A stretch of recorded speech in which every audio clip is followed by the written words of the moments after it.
mundësi që pas takimit Berisha Milošević në Shqipëri do të vinte kasapi i Ballkanit, Arkan, për të takuar me shefin e shërbimit sekret të shtetit asaj kohe, siç edhe ka dëshmuar në një dëshmi publike komandanti dhe presidenti Thaçi. Po apo jo?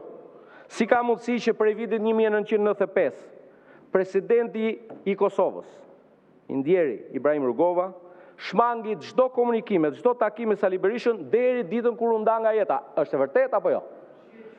Si ka mundësi që gjatë qeverisjes tënde, Sali, u ndoqën, u përndoqën, u arrestuan, drejtues të QK-s këtu në Tiranë, dhe si ka mundësi që pati dhe akuza për vrasjen e njerëzve të QK-s në Shqipëri. Si ka mundësi që e mbylle Berishën e parë me i pushtet, me i Shqipëri të rënuar, ndërsa Kosova kishte më shumë nevojë se kur në atë moment për Shqipërinë e fortë. Si ka mundësi që Kosova shkonte në Rambuje me përfaqësuesit e vet në pranverën e 99-s, ndërsa shqiptarët e Kosovës ishin nisur detyruar të largoheshin nga shtëpitë e tyre, ndërsa ti sulmoje Rambujen dhe Tiranën me zjarr dhe dhunë. Si ka mundësi që në 17 dhjetor të vitit 2010 ti prisje në godinën e kryeministrisë të besuarin e Vladimir Putinit, kryetarin e Komisionit Jashtëm të Dumës Ruse, Konstantin Kosaçev, ishte Kosaçevi, iniciuesi i mocionit për rezolut, prej ku më pas u hartua dhe ai raporti turpshëm i rezolutës 1782 të Asamblesë Parlamentare të Këshillit të Evropës për gjoja hetimin për trajtim njerëzor të personave dhe trafikim të palishëm të organeve njerëzore. E pra, ky proces kundër komandantëve na nisi si hetim për trafikimin e organeve dhe na përfundoi në mbajtjen peng të presidentit Kosovës të paktën për 5 vjet deri tani.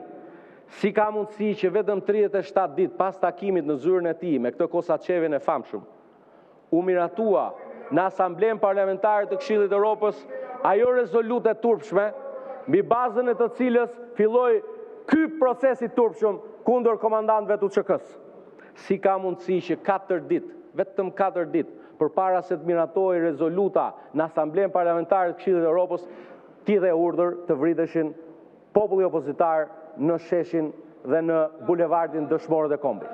Vetëm 4 ditë, nuk është kurrë rasti që 4 ditë përpara se t'i bëj dëmi më i madh i historisë së re të kombit shqiptar, ti vrisje popullin opozitar.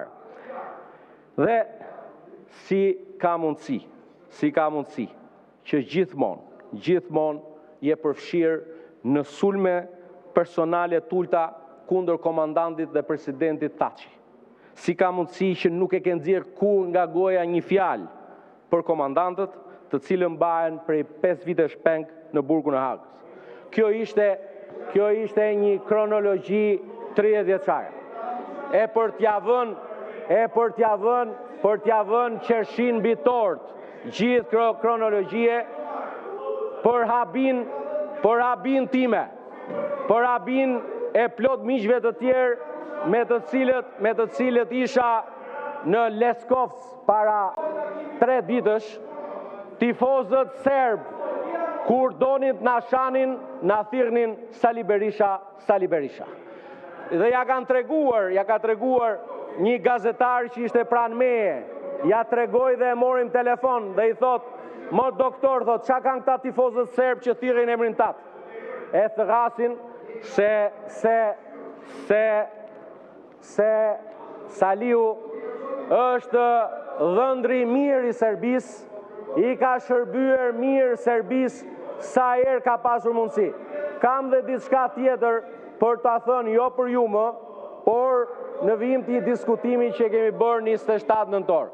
Prandaj, për procedurën që ka marrë fjalën zoti kryetari i Kuvendit, për të mos i vazhduar të shkretët, të vazhdojnë të binden urdhrave të një personi i cili çështjen me Kosovën e ka personale, për shkak edhe të krushqisë që ka me Serbinë, propozoj që kjo kërkesë të votohet në fund pasi të njihen me 9 rezolutat dhe 11 deklaratat e 35 vite më radhë. Shpëtoni veten nga ai dhe shpëtoni shpirtrin për hir të Shqipërisë dhe të atë dashurisë. Faleminderit. Faleminderit. Kush e do fjalën nga përfaqësuesit e grupit deputetëve që kanë paraqitur kërkesën për mocion? Zoti Sali Berisha ka fjalën.